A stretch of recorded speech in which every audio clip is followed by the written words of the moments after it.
दिनेश तांको माँ को फोन करिकी एकथा मध्य कही जे से पिलाटा माने अर्पिता सुसाइड करदेव ये करदेव से करदेव से गपी किंतु आम तो सब स्पष्ट करवा उचित नुहे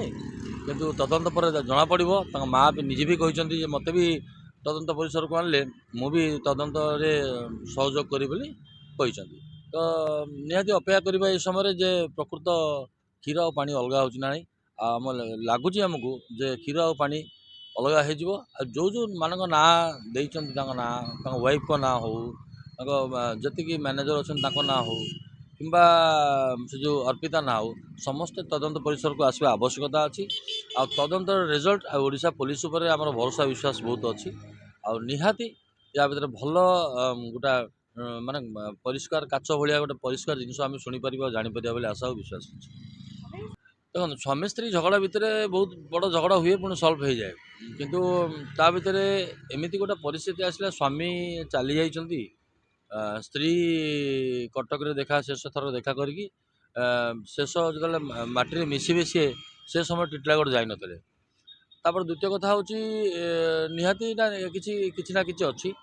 जो आलिगेसन गुड़ा लगे पूर्व बेले जो आलिगेसन गुड़ा बहुत किसी मिछ कथा भी ता देहरे अच्छी तो से कौट ना कौट डाउट आसी से चाहूे जेहेतु निजे तदंत परिसर को आसवा राजी अच्छा जेहेतु माँ से बों को तदंत करने से रिक्वेस्ट कर तदंत है जन पड़ो किंतु दिनेश जहाँ सब न्यूज मध्यम आसिक कहूला पार्टी बहुत माने थंगौला स्पष्ट कथा हो पार ना गोटे जगार अर्पिता कथा पचरा गला नाई करता आउ गोटे जगार अर्पिता कथा हाँ कहला तो कौन ना कौन कथा भितर बहुत जिन लुचिक अच्छी आउ गोटे कथा हूँ जो कहला माँ सहित कथा हो मिछ कथा कारण माँ या नंबर को डिस्टर्ब नापी ब्लॉक कर देइछंती तो सत कथा हूँ या भितर बहुत जिन गुमर अच्छी आउ समस्त ओडिशावासी अपेक्षा था केतबेले माँ एफआईआर देवे कथा सामना को आसो आउ से कथा शीघ्र हवाक जाऊँगी ओडिशावासी जो चाहिए आमे मैंने हो माँ हो जो न्याय लड़े करते से लड़ईर जो उत्तरटा कि रिप्लायटा बहुत शीघ्र आसूँ समस्त देखिपारे जे कौन गोटे घटना घटला आ सब जिन स्पष्टता स्पष्ट हो पारा कहीदे तदंत पर जना पड़ो मुझे हिंस दे दूसरी आपन को दे दिनेश माँ को फोन करिकी एकथा कही जे से पिलाटा माने अर्पिता सुसाइड करदेव ये करदेव से करदेव से गपी किंतु आम तो सब स्पष्ट करवा उचित नुहे किंतु तदंत पर जना पड़ो माँ भी निजे भी कहते मत भी तदंत परिसर को आनले मु भी तदंत सहयोग करी बोली कहते तो निहाती अपेक्षा करवा ये समय जे प्रकृत क्षीर और पानी अलग हो ना आम लगुच आमको जे क्षीर और पानी अलग हो जो जो मान ना ना वाइफ को ना हो जी मैनेजर अच्छा ना हो कि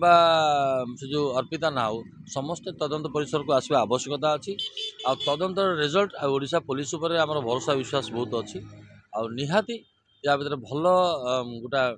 माने परिष्कार काच भाया गोटे परिष्कार जिन आम शुणिपर जापर बोले आशा और विश्वास अच्छी देखो स्वामी स्त्री झगड़ा भितर बहुत बड़ झगड़ा हुए पुणी सल्व हो जाए किंतु ता भितर एमती गोटे परिस्थिति आसला स्वामी चली जाइछंती स्त्री कटक देखा शेष थर देखा करके शेष जो माटी मिसबे सी से समय टिटलागढ़ जाई नथिले तापर द्वितीय कथा हूँ निहाती किसी ना कि अच्छी जो आलिगेसन गुड़ा लगे पूर्व बेले जो आलिगेसन गुड़ा बहुत किसी मिछ कथा भी ता देहरे अच्छी तो से कौट ना कौट डाउट आसी से चाहूे जेहेतु निजे तदंत परिसर को आसवा राजी अच्छा जेहेतु माँ से बों को तदंत करने से रिक्वेस्ट कर दिनेश जो भाई कहते कि सुसाइड करदेबे अर्पिता ना जदि नियंती कोन करंती एबे तो एफआईआर दिया सलाणी एबे अर्पिता सामना को भी आसी नाहंती कि दिनेश रो भी कोनोसी प्रकार कथाबार्ता सामना को आसनी किंतु सुसाइड कथा उठिथिला कोन कहबा को चाहबे कोन हे परिबो या घटना देखो तो मत या भर लगुच समस्ते मिली भगत अच्छा आउ स्पष्ट कथाटा आ स्पष्ट उत्तरटा तदंत पर जना पड़ो आउ खाली एतिक हिंस दे पारि जे या भितर बहुत बड़ घोटाला है आउ बहुत बड़ टीम वर्क है आपड़ गोटे एग्जांपल नहीं पारे ତାଙ୍କ ମାଆ କହିବା କଥା 3 ମାସ ହେଲା ସେ ଆସୁନାହିଁ, ସେ ଫ୍ରଷ୍ଟ୍ରେସନରେ ମରିଗଲା। ସେଇଟା ଆପଣମାନେ ଶୁଣିଥିବେ, ଗଣମାଧ୍ୟମରେ ସମସ୍ତେ ଜାଣିଛନ୍ତି। ଯଦି 3 ମାସ ହେଲା ଆସୁନଥିଲା, ନିହାତି ବବଲୁ ସାଙ୍ଗରେ ଆମର ଦିନେଶ ସାଙ୍ଗରେ କଣ୍ଟାକ୍ଟରେ ଥିଲା। କାହିଁକି ନା ସେ ଦିନେଶ ହିଁ ଯେଉଁଦିନ ଏକ୍ସପାୟାର କଲେ ସେଦିନ ପୂର୍ବଦିନ ରାତିରେ ଆସି ପହଞ୍ଚେଇଥିଲା ନିଜେ ନେଇକି, ଆଉ ନିଜେ ନେଇକି ରୁମ୍ରେ ବସେଇଥିଲା, ମାଆଙ୍କ ସହିତ ଭେଟ କରେଇଥିଲା, ସେ ସବୁ ଡ୍ୟୁଟି କରିଥିଲା। ଯଦି ହ୍ୟୁମାନ୍ର ତାର ପ୍ରେମ ଥିଲା, ହ୍ୟୁମାନ୍ର ତାର ପ୍ରେମ ଥିଲାବେଳେ ତାଙ୍କ ସାଙ୍ଗରେ ଡିଷ୍ଟର୍ବାନ୍ସ ହେଇ ଅଶାନ୍ତି ହେଇକି ସେମାନେ ଅଲଗା ରହୁଥିଲେ ବା ଫ୍ରଷ୍ଟ୍ରେସନରେ ହ୍ୟୁମାନ୍ ଥିଲା, ତମ ସହିତ କେମିତି କଣ୍ଟାକ୍ଟ ଥିଲା? ତ ସେଇଟା ବି ଗୋଟେ ପ୍ରଶ୍ନ